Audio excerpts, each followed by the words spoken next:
Welcome back, everyone. This is QuestionMarc, And I'm Ame. and we are back for part two of the Aetherdrift Commander tier list. Yep. So, we've got a good number of them ranked so far, divided up pretty well.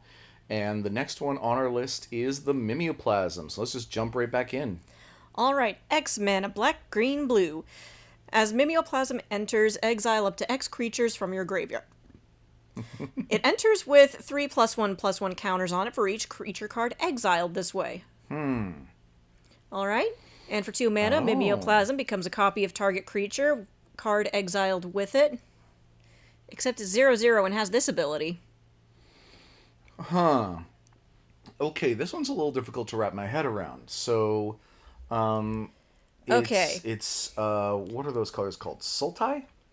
I think so. I could never Yeah. remember that one. Yeah, Sultai. I have a harder time with some of the cons, but maybe it'll be easier once we've gone back to Tarkir, which we will be doing soon. Okay, and then it's X, so we gotta exile something. We gotta have X be some amount of mana in order to exile up to X creature cards from your graveyard. It enters with 3+1/+1 counters on it for each creature card exiled this way. Okay, so at minimum it's starting out as a 3/3, which means it fails the Nilla test. Yes, a 3/3 for 4, and you have to have a creature card in your graveyard. Okay, and then for 2 mana, it becomes a copy of a creature card exiled with it. It is weird that it says target.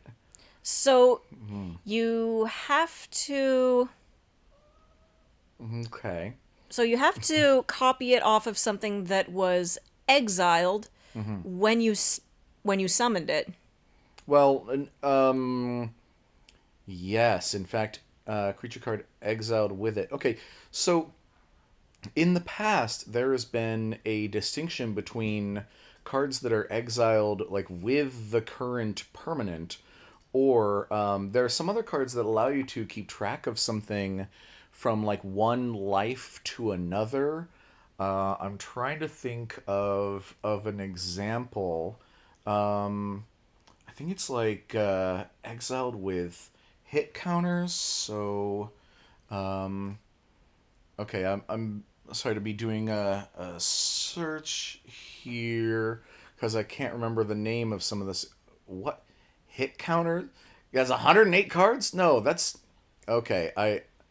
I'm having trouble remember here. But in any case, normally, as worded, it sounds like you have to exile some things when this enters, and there can be a copy of those. And then if it dies and has to come back, you have to do it over again, and the previously exiled ones are not remembered because the whole with it, since it doesn't put counters on it, and it doesn't say like exiled with an ability of a card named Mimeoplasm, the revered one, then I think this kind of doesn't.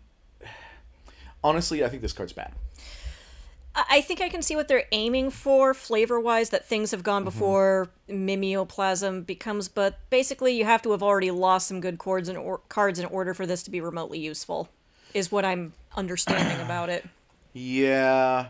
Um, uh, and you have to have a bunch of mana up front and creatures already in your graveyard.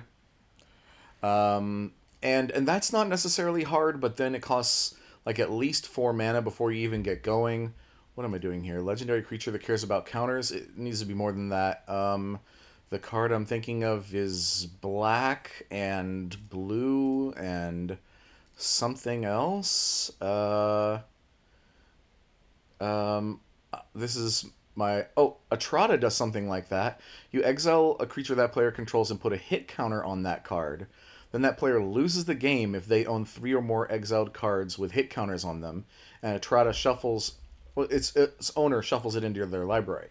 So because Atrada leaves the battlefield and wants to return later and wants to keep track of how many cards you've exiled total with her in the game, she has to exile it with hit counters so that you can keep track of that. But since this doesn't put counters on them or something, then yeah, every time the Mimeoplasm exiles things, It's a new instance, and it forgets the old ones. And I think the only way this card would be good is if it had a way of keeping track from one life to the next. Otherwise, it's going to die, and you've wasted your best creatures. And oh yeah, you didn't even necessarily have the 2 mana to make it become a copy of it. Yeah, this is Um, lame. yeah, I think this is lame. Again, could work in theory, but you'd have to it would take a path. You'd have to walk it through quite a few strategies before you got this one to work, I think. That's too bad because once again, the whole like you could exile them with slime counters or something, and then suddenly this card's good because you can exile cards, when it enters, and then it can die and come back, and you do it again a couple of times, and you build up this library of creatures it can become a copy of. But no, instead, if it eats one swords to plowshares, you might be out of the game. Bummer. Yeah. So, Moving on. Mu Yanling Windrider. Okay. 4 mana, 2 of them blue. When this creature enters, create a 3/2 colorless vehicle artifact token with crew 1. Vehicles you control have flying. Whenever one or more creatures you control with flying deals damage to a combat damage to a player, draw a card. Okay. So, I mean, it does say one or more creatures on that ability, which means that if you hit with a bunch of flyers, you only draw one card. However, it does say to a player, which is another shorthand for it counts the number of players that you hit. So you can draw up to 3 cards, actually. Let's see. And when it enters, let's see. You get a Vehicle. you get a colorless vehicle. The vehicle has flying because, of course, it does. Because And every crew vehicle has one's flying now. easy. Crew 1 is easy. And you draw cards when you hit people, which will be easier because you're flying over most stuff. Okay, so vanilla Strong test. on the strong on the evasion. For the vanilla test, it does not pass because that's only a 2 attack. However, it creates a 3/2 with flying as well. So you add them together. And you get 5/6, so yeah, that's good. That's quite good. And sure, you have to crew 1, but that's like the easiest crew cost. The vehicle has flying, your other vehicles have flying, you draw cards. So if it created a creature token, then you could divide up the power and toughness much more simply. It's creating a vehicle token, so it's a little more complex than that. But overall, I'm seeing some potential here. Yeah, And this is the sort of thing that I would want if I wanted to make an amazing flying machine deck. yeah. So I think that this is kind of good. I do feel like it's quite a bit limited by the fact that it's a mono blue deck. And essentially all it's doing is evasion and drawing cards, and that's like pretty bread and butter blue stuff. I'd put it in not for me. Yeah, I'm feeling about the same. Yeah. Yeah, but it's fine. Yeah. Or not to mention any of the lore of Mu Yanling, which like there's a bit there. She's an obscure character. Here she is doing her best Moana. The search for her lost mentor continued. By the way, I didn't realize until here that that is what this symbol means. Oh, that this used to be a planeswalker. I noticed that a while ago. Oh, okay. Desparked. I didn't know that that was the symbol for it. Okay. Well, next one is another desparked planeswalker. Nissa. 4 mana, 1 of them green. And landfall, whenever a land you control enters, you get 2 energy counters. You may pay 8 rather than the mana cost for permanent spells you cast. So if you want to get expensive, so if you want to cast expensive things for a bit of a discount, that's possible. And the flavor text. Zendikar still seems so far off, but Chandra is my home. Aww. Okay, now she comes in the new energy pre-constructed commander deck, and she seems really good to me. I mean, she falls a little bit under the vanilla test, but that's not really what we're here for. We're here for landfall, make 2 energy. After 4 landfall, can pay for the really expensive stuff instead of mana, which makes it easier to cast more stuff and big stuff. And also just keep in mind how many cards there are out there now that care about energy, spending it, building it up. And this is now one of the easiest and fastest ways of building up energy. So you can either put all those powerful things in a Nissa deck or put Nissa in a deck to power it up. Get energy, go nuts. And then, use your wildest imagination on what permanent spells you want to cast. I mean, So we've got a good build and a lot of directions to take it. I think once again, I'm not super interested in monocolor commanders right now, so I'm gonna put it down a little bit for that. But she seems quite good. I like it. Okay, I'll put it there. And besides, green is definitely huge on big stompy, so Oh yeah. this is the right place for this. I'll tell you though, you might end up casting something like Emrakul off of it, the not banned one. Okay. Yeah, just big Eldrazi. Oh, yeah. All right, next we've got Pia Nalar, Chief Mechanic. She looks like she's fun to talk to. Yeah, she's Chandra's mom. Oh, right. Sorry, I keep forgetting to read the card. All right, 3 mana, a green, a blue, and a red. And whenever one or more artifact creatures you control deal combat damage to a player, you get 2 energy.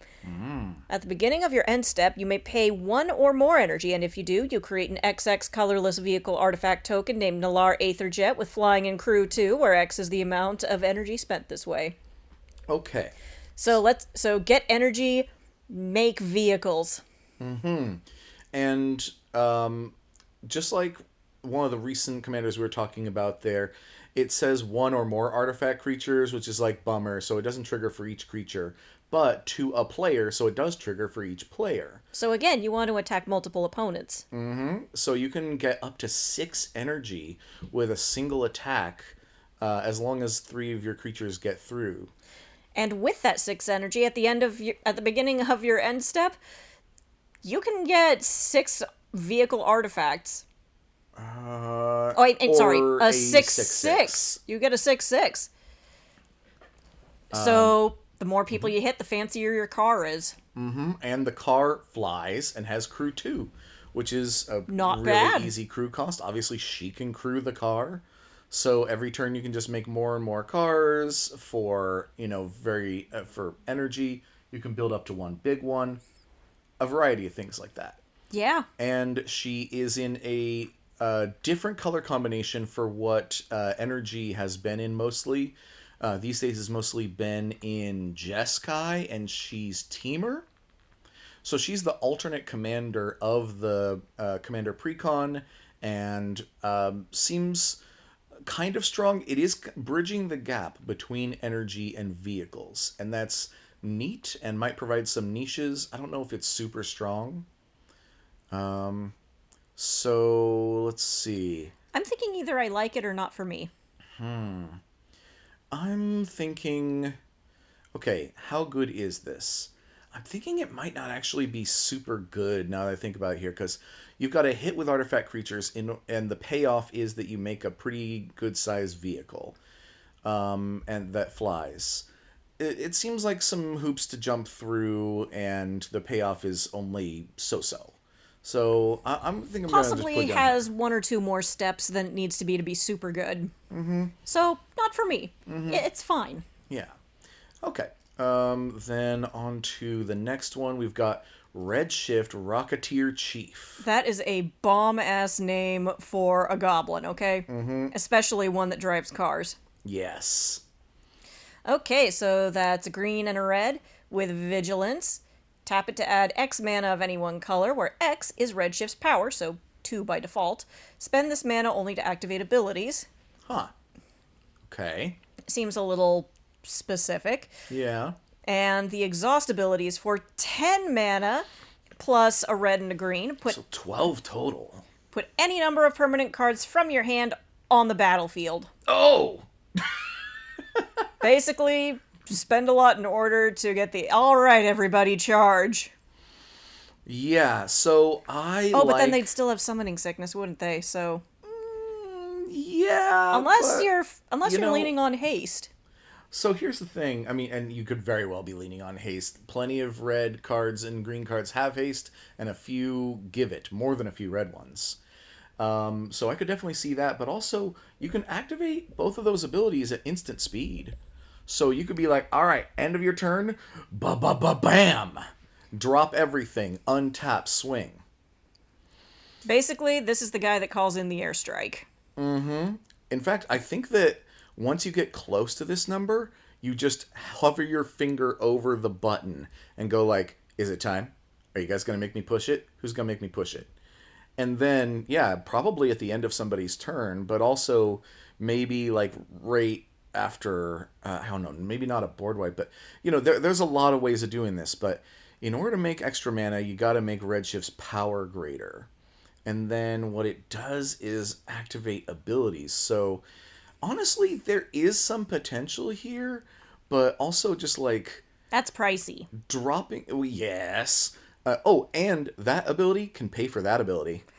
Yeah. And I like the idea that exhaust is like a creature's ultimate. That it's like the nuclear option. It's the go for broke. It's the It's super move it does once. it's the overdrive. It's the laughing gas. It's hitting the turbo before your engine blows up. Pretty much. So I like that in theory. This one, obviously huge payoff, but dropping the most expensive and biggest permanence from your hand onto the battlefield, is it just me or is that actually getting a little boring? To just name the like 10 largest things that you can think of and just go like, there they are. I don't know. Having seen scenarios like this from the other side, that's frightening. Oh, for sure. And having committed scenarios like this, it can be quite fun.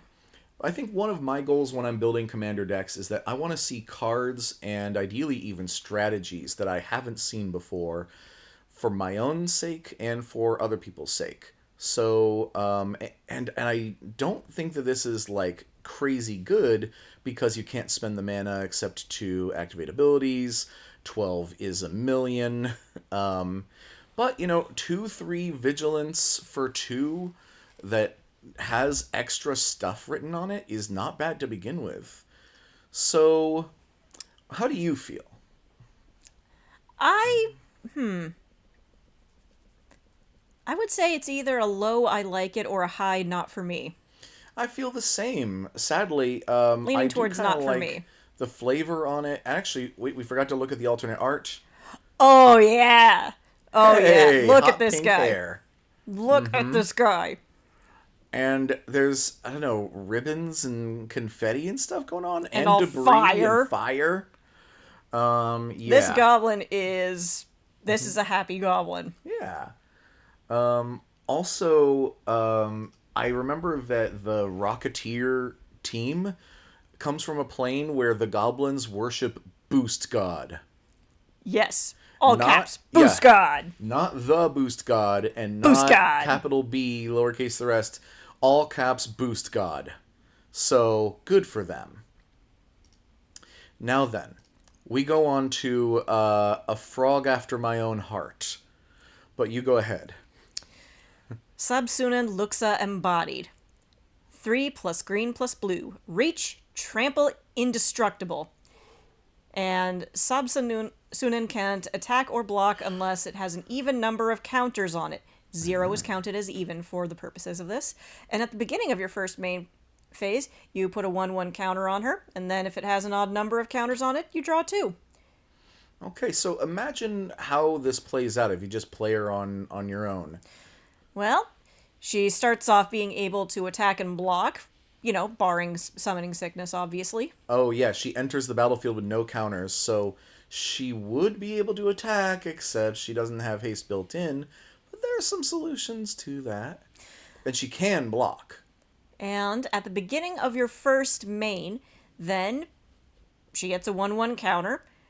And if she has an odd number, then you draw 2 cards. So that's your card draw, and she's getting beefier as you go. And reach and trample, so she can block the flyers if you're being threatened by flyers, but also, she can just step on everyone on on her way to her destination. Which alternate art, that is A mural. fine. Yeah, it It's does look got like a It mural. doesn't just look like a mural, it is a mural. Look where the bricks Oh. are. Look at the graffiti art. Oh yeah, it totally is. You know what? And the other god that we saw was a mural as well, I bet, and I just didn't notice. That's fine, but I do And like her regular art better overall. me too. They're both good though. And for me personally, I have a commander that I play, Marcus Mutant Mayor, where it's a green blue +1/+1 counter deck, and she's perfect for it. And I'm glad that she's perfect for it because the elephant in the room here, she thick, and I'm happy to invite her to my deck. Not just your deck, but also inside the house. Yes, although she is bigger than the house, but that's fine. She's a god, she can shapeshift. Probably. Perhaps, maybe. Um, and honestly, out of most of the gods and goddesses that we've seen so far, um, if it wasn't for the fact that she frog, she would be like the most mommy of any of them. I just appreciate that she has an actual tum. Yeah, me too. More tum representation. Yes. In fact, yes. Oh, they smoothed out her tum. Well, kind of. Okay. So how good is she? I like it. There. Because honestly, I'm putting her in a deck. In this case, I'm not going to build a deck around her, but I already have a deck that is perfect for her, and I'm putting her in. So excited to build in a way. Okay. In fact, you know what? We're putting Bug Lady up there too. Yeah, because she's going in a deck too, and I'm excited to add her. All right. Sahili Radiant Creator. Very pretty. Oh, yeah. All around very pretty. Okay. 4 mana, a green, a blue, and a red. Whenever you cast an artificer or artifact spell, you get an energy. At the beginning of combat on your turn, you may pay 3 energy, and when you do, create a token that's a copy of target permanent you control, except it's a 5/5 artifact creature in addition to its other types, and it has haste. Sacrifice it at the beginning of the next end step. Okay, so first off, 4 mana, 4/4. Nice. Pass. Yeah. Next, whenever you cast an artificer or artifact spell, you get an energy. Honestly, just this bit is pretty great. That's a pretty great way of generating energy, especially since you can make a deck that's full of artifacts that cost 1 mana on average. You can do some zeros, you can do some twos, but you can be getting energy left and right for those things. And then also Artificer? Wow. Expanded. It would be really cool to have an Artificer deck that actually like cares about playing more Artificers. Teamwork, baby. And honestly, I love kindred synergies, especially with kind of offbeat tribes. You know?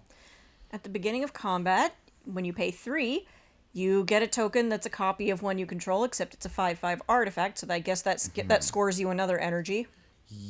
No, because that's not casting it. Oh, But it can be a copy of target permanent you control. So the permanent that you target could be anything. It could be a land, but it could also be an enchantment, a planeswalker of all things. oh my, that could get really annoying really fast, but be warned, you have to sacrifice it at the beginning of the next end step. So you want to find ones that have good, like, enter the battlefield triggers or leave the battlefield triggers, stuff like that. So honestly, the potential here is quite high. I and I see a little bit of pushing me in a direction in that playing some artificers would lead to some interesting things. Caring about energy more could. Solemn Simulacrum would be a good addition to this deck, but then again, Solemn Simulacrum is a good addition for anything. Yeah, he's like your bread and butter, all upside, good little man.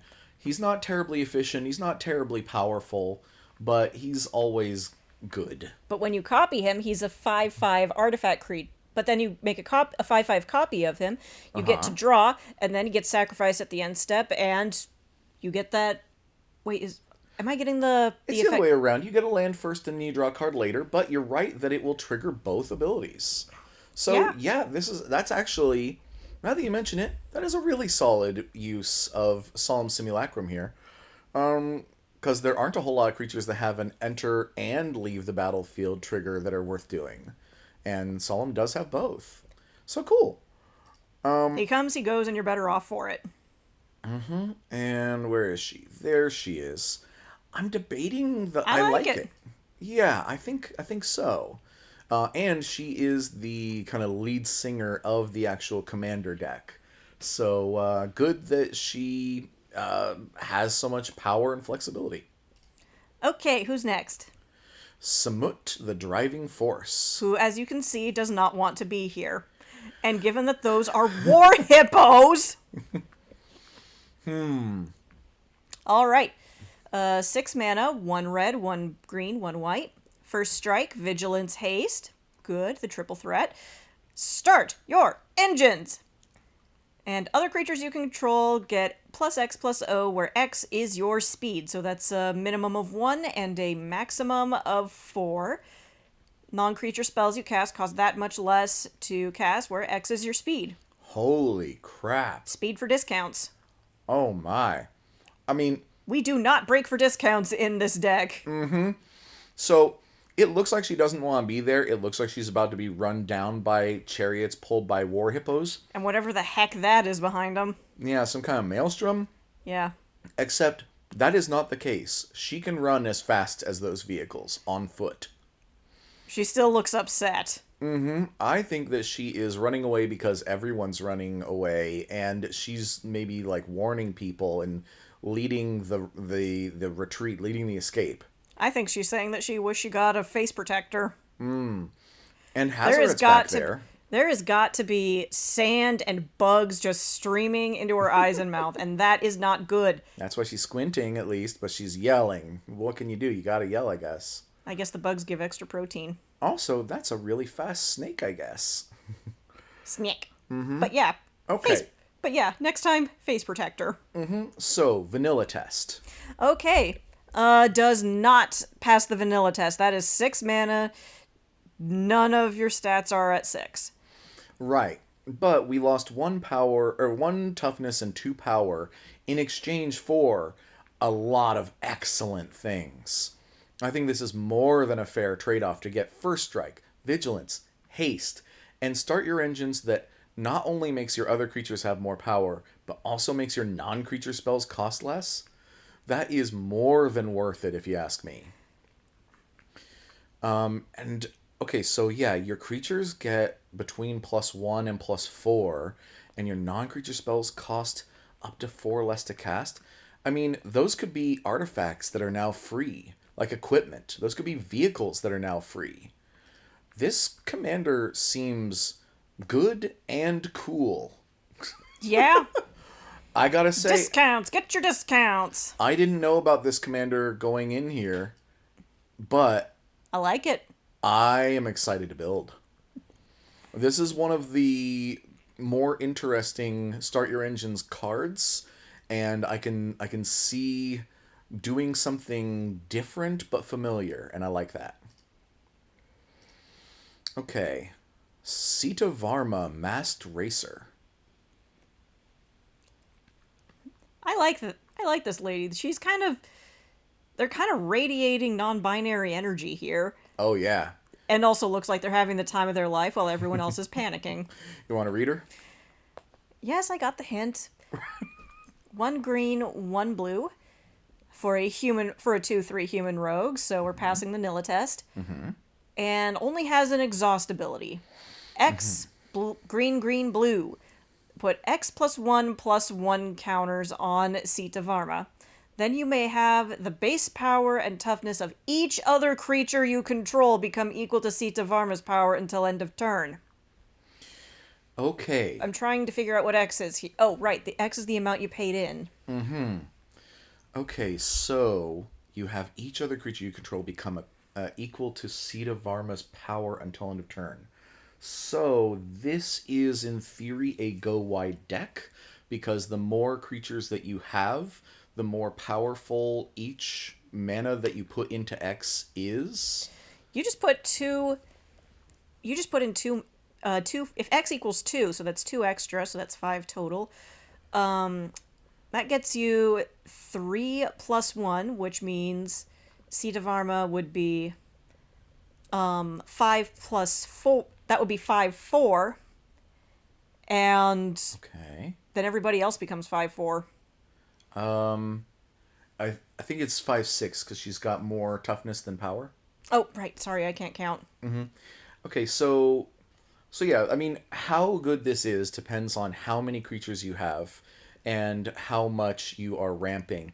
It's kind of weird, as you were saying, that she doesn't have any other abilities.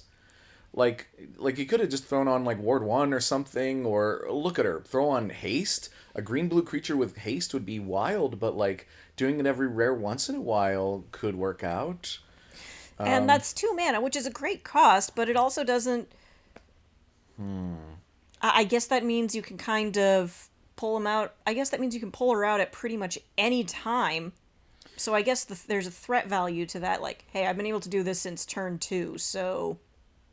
You know, another thing here is that while X determines how many additional counters you put on her, the actual buff is based on her power and toughness when that ability resolves. So you could pay 3 mana into this, and then all of your creatures become 2/3s, which is kind of only good if they're normally like 1/1s or 0/1s or something.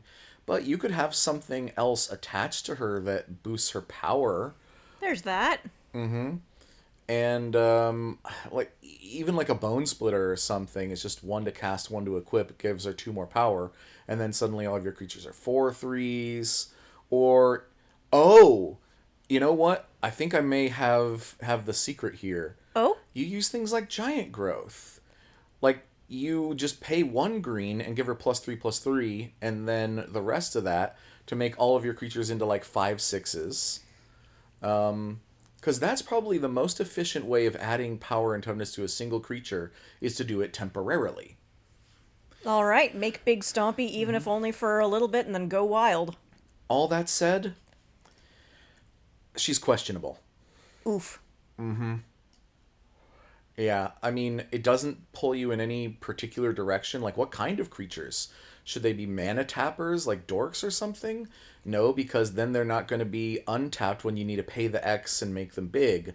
Are they creatures that you want to have die? No. The ETB ones? Maybe. I don't know. And with no other abilities. I don't think that she's lame.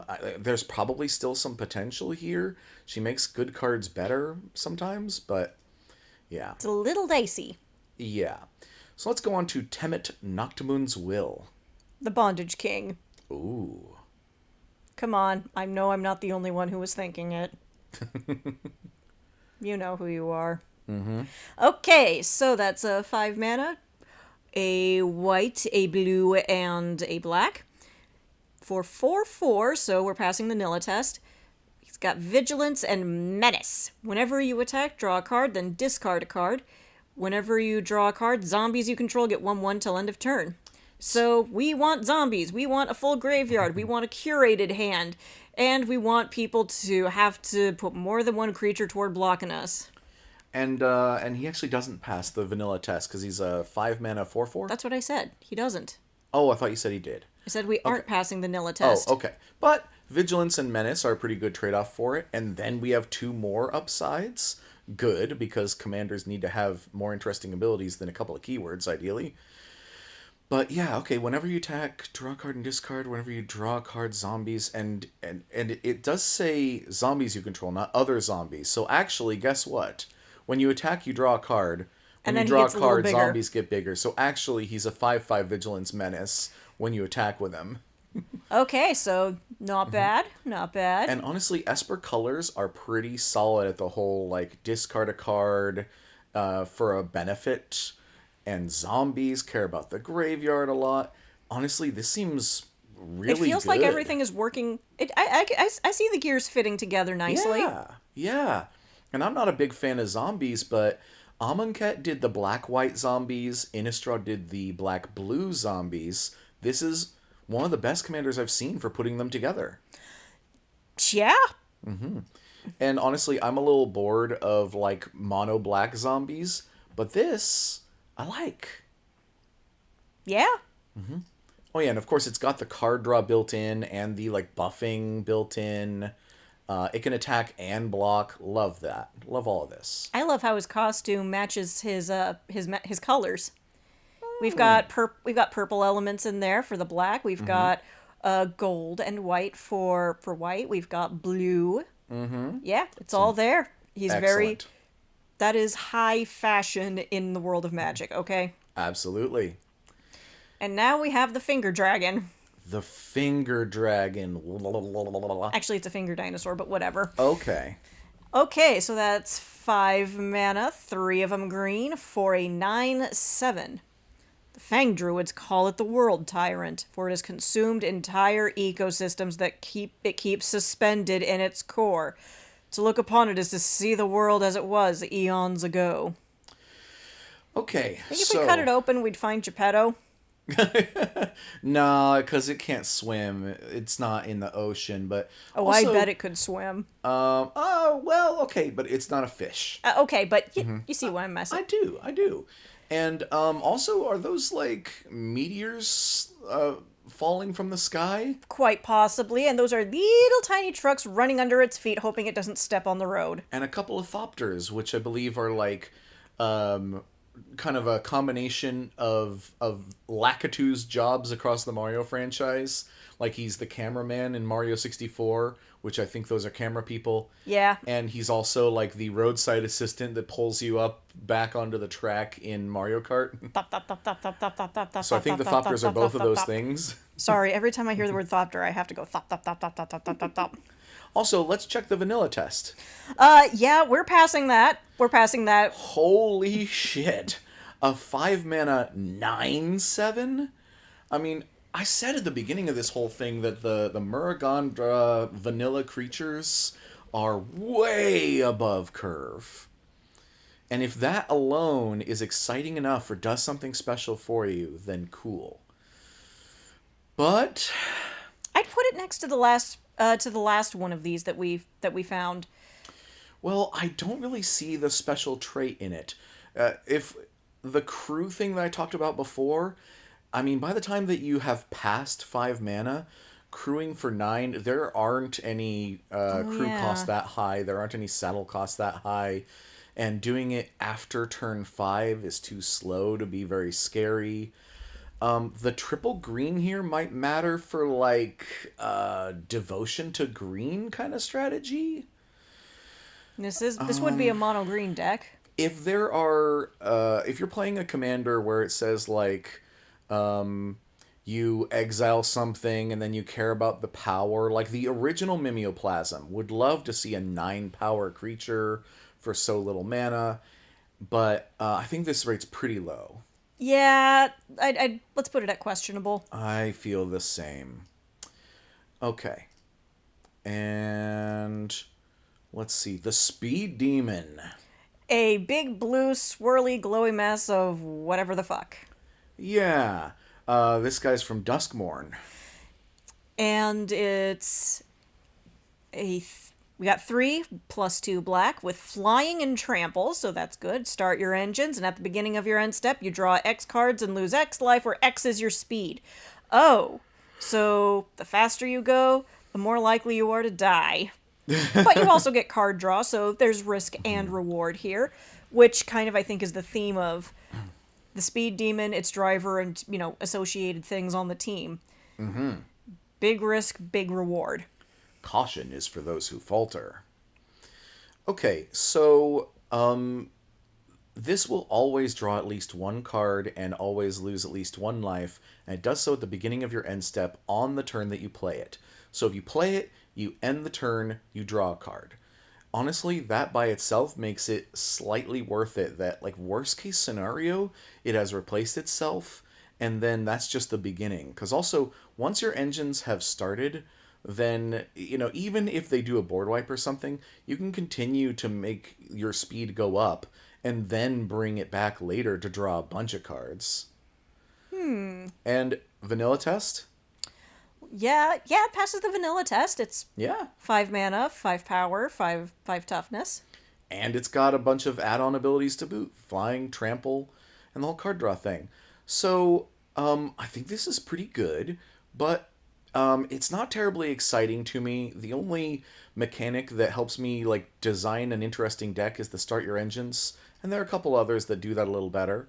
So I want to put it in not Not for for me. me. Yeah, but respect. Yeah, Honestly, it's fine.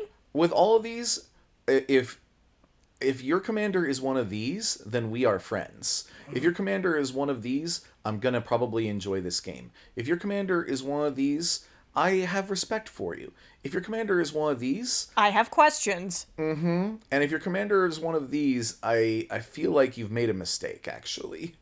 Like, Like, or maybe I have. Have I read this wrong? And are then I bet you... by the end of the game, it's gonna be no, I didn't. But It's a... Are you sure you want to do that? yeah, did you just like open it, or are you just? Like, okay, if you think you can do it, then I ain't gonna stop you, but okay. Mm-hmm. All right, and here we've got our red guy from Mura wherever. Muraganda, and Thank you. he's super basic. That's 2 mana, one of them red, for a 4/1, and that's it. He's a dinosaur warrior. If you like your dinosaurs to have 1 toughness, which I remember the original mechanic for dinosaurs was enrage, where you want to deal them damage. So this guy cannot handle being enraged at all. Um, and that flavor text. The Avishkari delegation considered their treaties with the Saurid autocracy settled, but that was a crucial misunderstanding. To the autocracy, diplomacy is a matter of power, not paper. Testing the Grand Prix's defenses is merely their way of making a counteroffer. So here's the deal. This is probably the highest power that you can get for 2 mana. This could do the whole crew things good again. Except, like, you remember Hazaret there? The 2 mana 5/3 with indestructible and haste? I mean, Why would you choose this when Hazaret's right there? because this one's uncommon, I guess, so you drew it, and the other one's probably mythic. Granted, the other one can't attack or block until your speed is higher, but, like, this guy, he can't block well. He can't attack safely.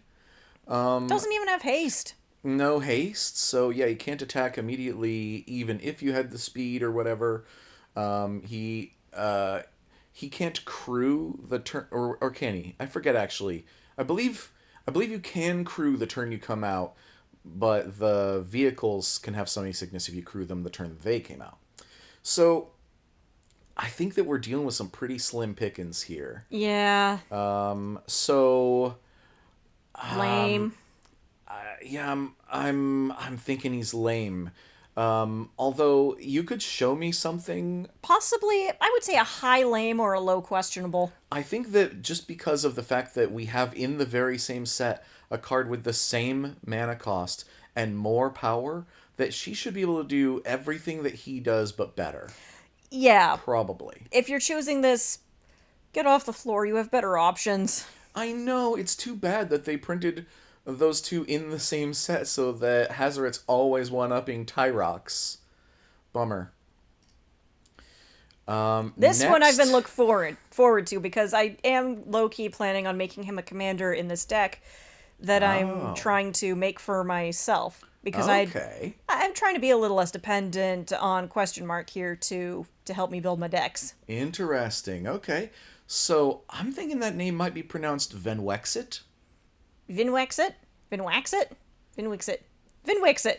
Okay, the verbose host.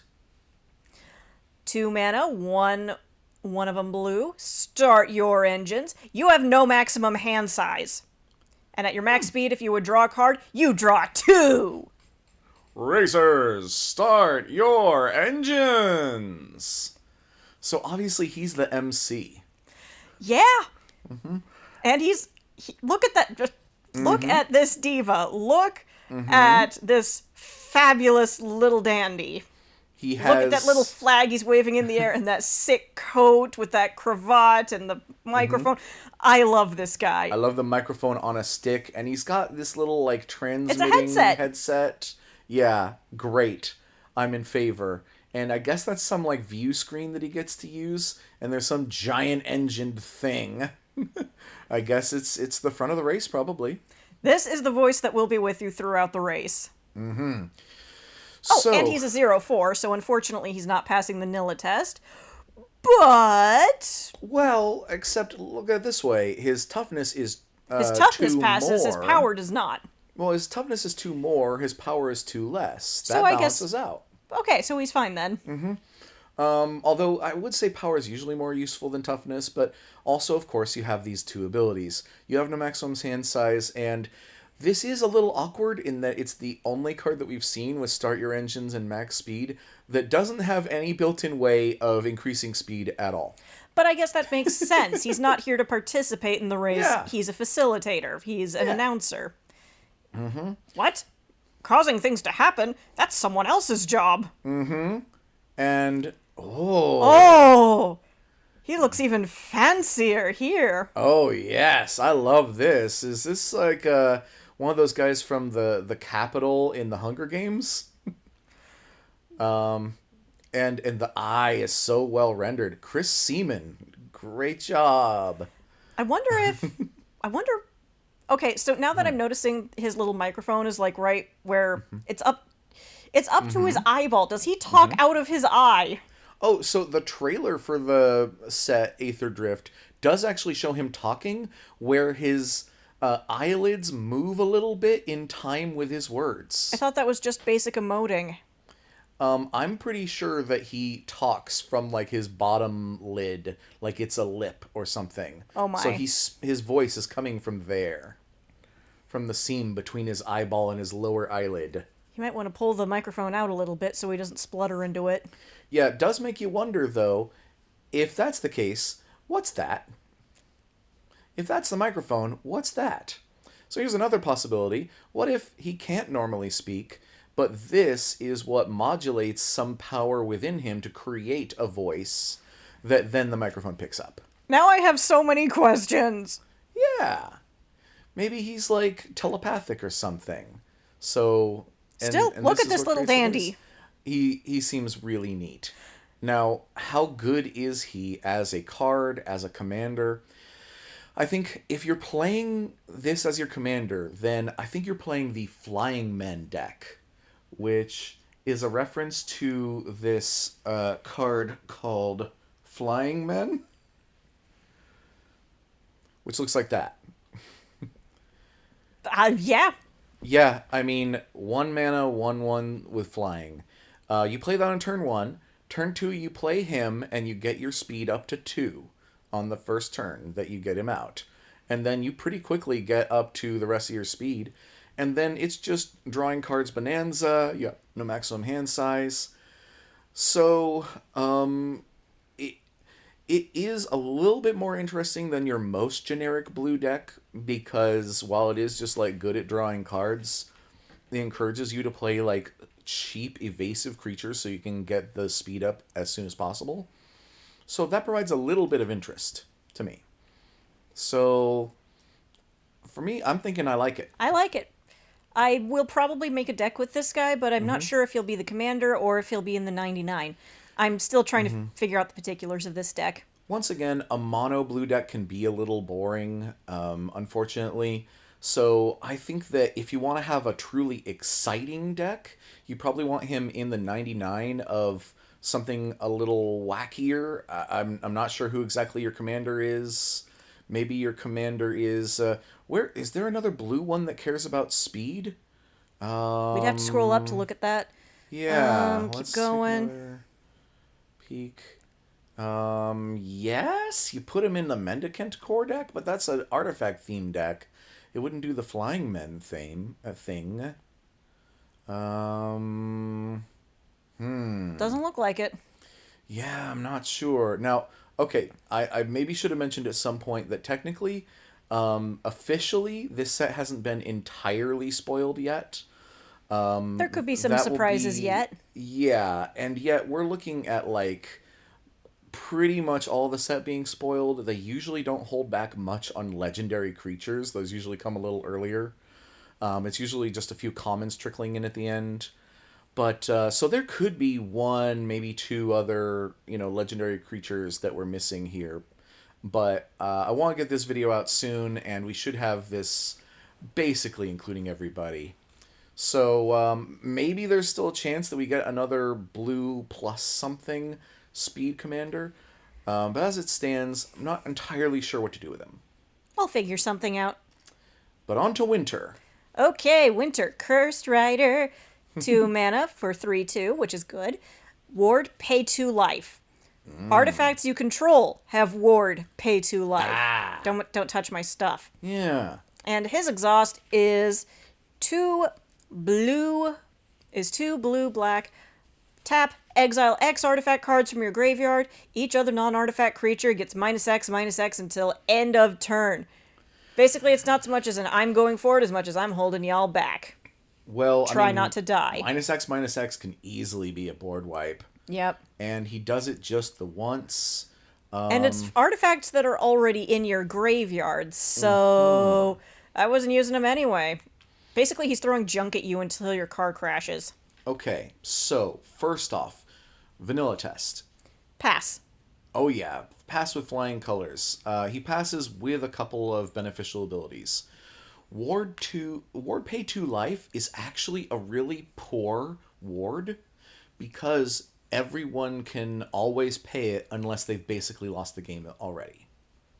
They may not like paying it, it may advance them towards your goal of killing them, and that's all fine, but the ward costs that have really been problems have been like 2 or 3 mana or have some other unique thing. Oh, yeah. And that makes them so that a lot of times It's if easier someone to pay wants... life than mana, because Yeah. life you can get back. Mana is a much more controlled resource in this game. Yeah, because almost never are you going to want to remove him and not be able to. And same goes with your other artifacts. But I think that the goal here then would be to create a target-rich environment where there are too many things that they would like to get rid of. And to go along with that last ability, it sounds like what you need is artifact creatures that maybe die a lot, but just a deck full of artifact creatures so that, first off, you get a number of them into your graveyard because they're just rumbling, And they can't be tokens because they have to hit the graveyard in order to get that exhaust going. Yeah, I mean, you can have some tokens in the deck because they'll be the ones on the battlefield that... All right, I'm imagining this building up to a crescendo where a one-sided board wipe happens, and then you kill somebody with your army of artifact creatures that survived the board wipe. And maybe you only do that once, and, maybe he dies somehow because you've got a black deck and you sacrifice him for something, and you just recast him, and you can exhaust him again. I think that there is potential here for a really aggro blue-black artifact creature deck where all of your creatures are like 4/1s and 5/2s and stuff like that.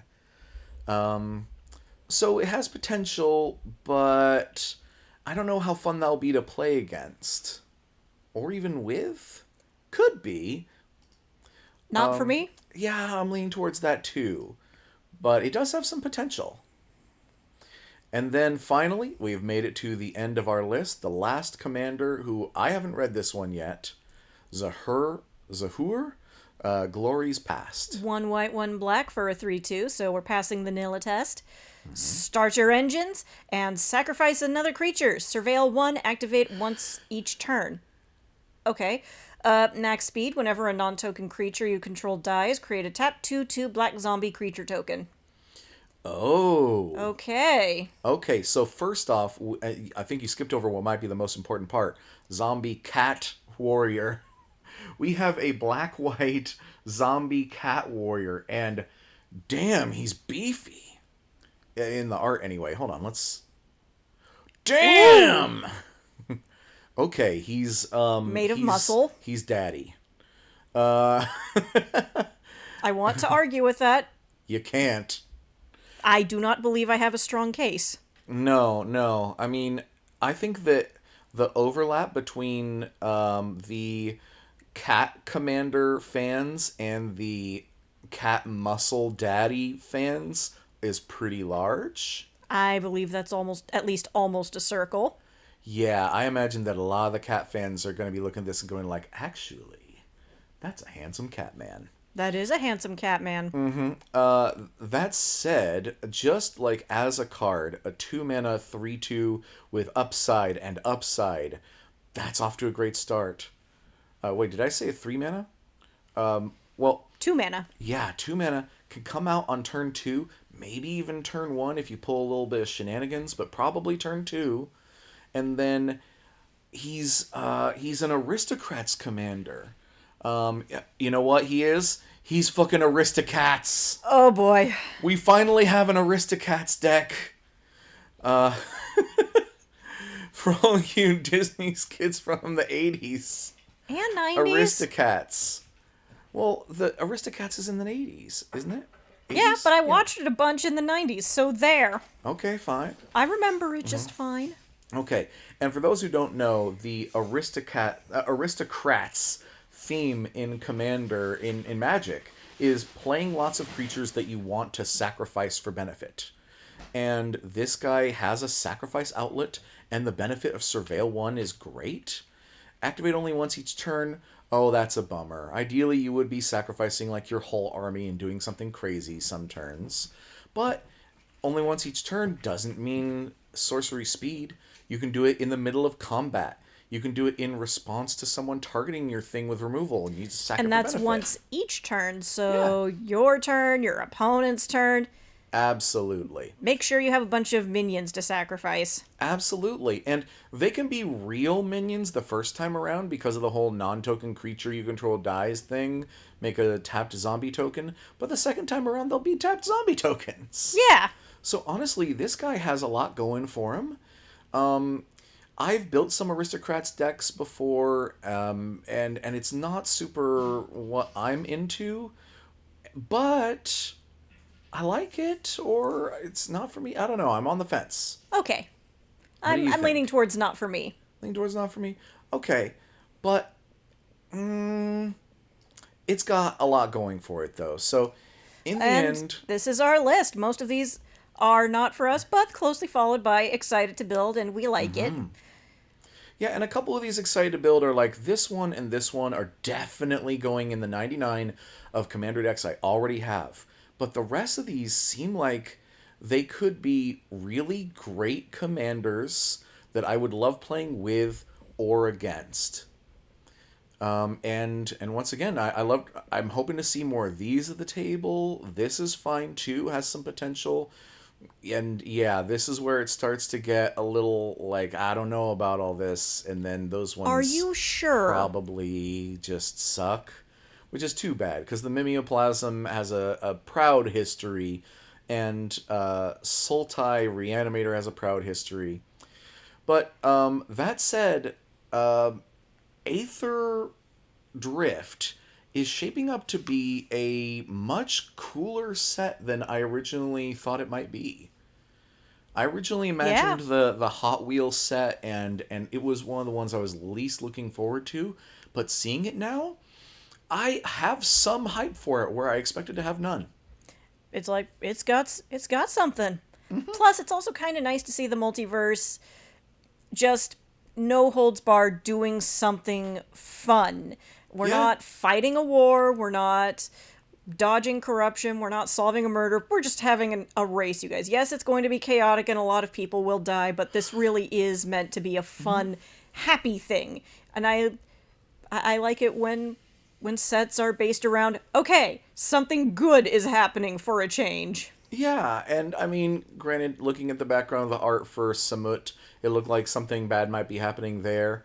But, I mean, the overall plot of this set is everybody getting together from all walks of life, from all across the multiverse, having a good old race, and there's some danger involved, but various teams, including the main character teams of Saheeli and Chandra. Chandra, by the way, is still a Planeswalker, so she is a Planeswalker card. She is not a commander.